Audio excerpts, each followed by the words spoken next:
Okay, man, we're revisiting the Shane Wrong topic again because the NHL YouTube channel is giving us a boatload of material to go out there and dissect and analyze. What I'm referring to is this 46-minute video they uploaded 2 days ago talking about the NHL Draft. Welcome to the NHL Draft 2022. This is probably one of the best YouTube videos the NHL has uploaded on their YouTube channel in a very long time.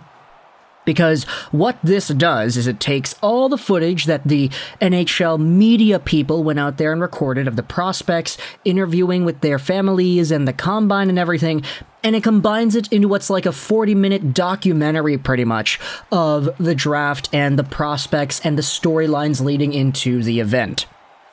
And of course, with this idea in mind, there is a pretty big focus put on the top picks of the draft. And when you're talking about the top picks of 2022, the biggest conversation that comes to mind, in my opinion at least, is the fact that one Shane Wright, who had been told ever since he was 14, 15 years old that he would be the first overall pick in this year's selection, ended up going fourth. And so this video goes over a lot more of the insider angle as to how Shane Wright himself felt at the draft, and I thought it would be a really interesting idea to compile the reactions that he had to each of the first three picks at this year's draft and how he was not any of them. So, just for context, if you need it, if you don't, you probably can skip a little bit later into the video, but to be honest, I think some people tuning in for the first time might not know the story. Shane Wright was a generational prospect in the eyes of many people back in 2018, 2017-ish.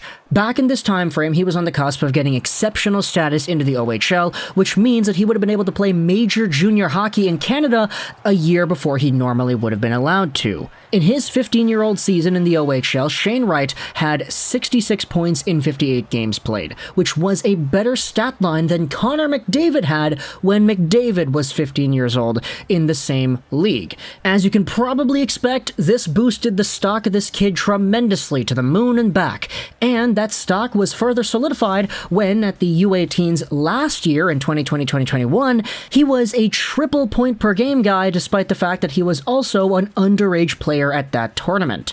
You can see that a lot of the guys that Shane Wright outproduced, Mason McTavish, Francesco Pinelli, Logan Stankoven, Kuhlman, Zellweger, Gauthier, these guys were all taken in the 2021 draft. Wright was 2022 eligible, making him just so much better than everybody here, which made things even more crazy when you acknowledge just where this guy was in his development. However, his draft season this previous year was, in many people's eyes, underwhelming. He had 94 points in 63 games played. That's not bad at all. But for a guy that a lot of people was kind of classifying in that same territory as McDavid a few years ago, this stat line was somewhat underwhelming. Furthermore, you had the idea that Juraj Slafkovsky, the big Slovak winger playing in Finland that was so good for Team Slovakia at the Olympic Games as well as the World Championships, he was coming out here producing very well too, and a lot of people saw the potential in him and said maybe this guy could be the first overall pick instead of Shane Wright, even though we had been talking about Wright as a first overall caliber guy since like 2018, 2019-ish. And so, with Shane Wright's draft stock in mind, it was interesting to note that after all this time, after all these years of hyping this guy up, now, heading into the 2022 draft, let's say a month before the actual event began, Shane Wright's name was starting to slip away from that first overall guarantee that a lot of people had going into the season in the first place, which is why when Juraj Slafkovsky went first overall in the 2022 draft, you saw the Shane Wright reaction on the bench, not the bench, in the stands with his dad, I believe it is, and he's like, yeah, I'm excited to play the Habs now. This, in and of itself, was not too surprising of a pick, because heading into the draft, I mean, look, I personally was more on the idea that the Shane Wright sweepstakes would actually vindicate itself and he would be taken first overall, but with all the Bob McKenzie, TSN Insider scouting stuff that was being thrown out there like hours and days before the actual event, the possibility of Slafkovsky going first overall to me was greater than 1%, which to me is good enough where it's like, okay, if it does happen, it's not like we could not have seen it coming. But then something very strange happened. New Jersey was picking next, and the Devils, heading into the draft, said to the media that they're going to take the best player available, even if that player ends up being a center. The center argument was interesting because they had Jack Hughes, they also had Nico Hischier, they had some pretty good #1 caliber centers already on their team, and thus the need for a guy like Shane Wright or a Logan Cooley, 2 centers that were at the top of the 2022 draft, did not seem as apparent. But they said either way, BPA is going to be their strategy, and they're going to take whoever is available that happens to be the best player, even if he's a center, and they inevitably took Simon Nemec, who is not a center, he is a defenseman, and Shane Wright's reaction to this pick, he's like, oh, mark those dates, eh? This pick, just like the Canadiens, is not really one that a lot of people would say is rooted in the Devils fully believing that Wright is going to be worse than Nemec.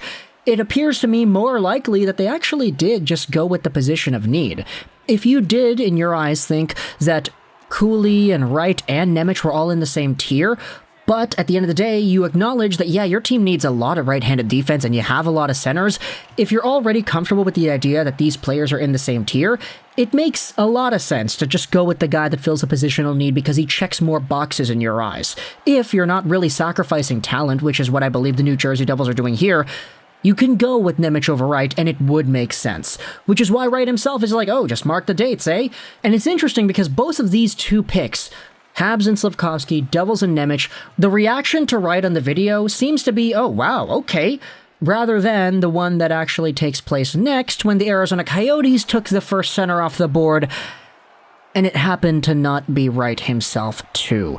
We talked about this in the Shane Wrong video, but it appears to me that the Arizona Coyotes just put all their development and focus onto Logan Cooley because they thought that Wright would likely be gone within the first 2 picks because everybody was saying, okay, Slafkovsky, Wright, Slafkovsky, or Wright. So they just probably put all their baskets into saying, hey, let's go over to the NTDP, let's scout Logan Cooley, and let's try to find a way to fit him into our organization heading into the long-term future so we can say, okay, at 3rd overall, we're going to take this guy, he is our guy, and we like him a lot.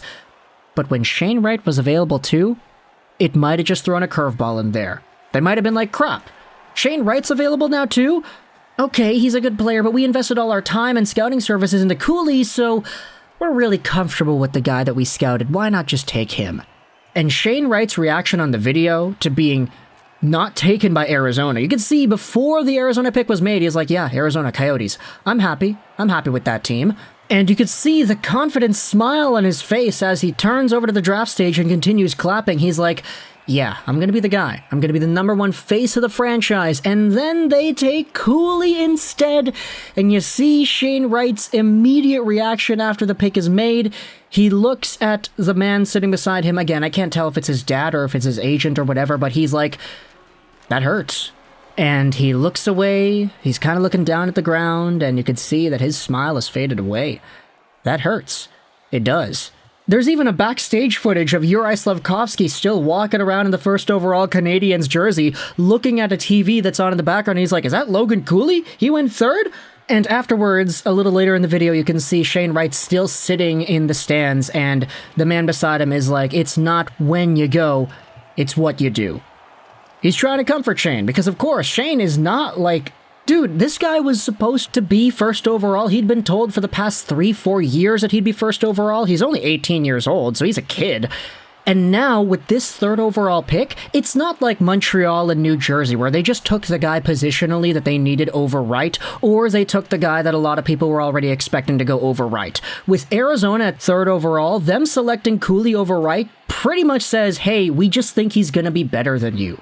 Because they're both centers, they both kind of fill the same role, they can both score points. Cooley's a lot more flashy, dangly, Wright's a little more straightforward and cerebral with his play, but the Coyotes just said, hey, between the 2 centers here, Cooley and Wright, we're picking Cooley.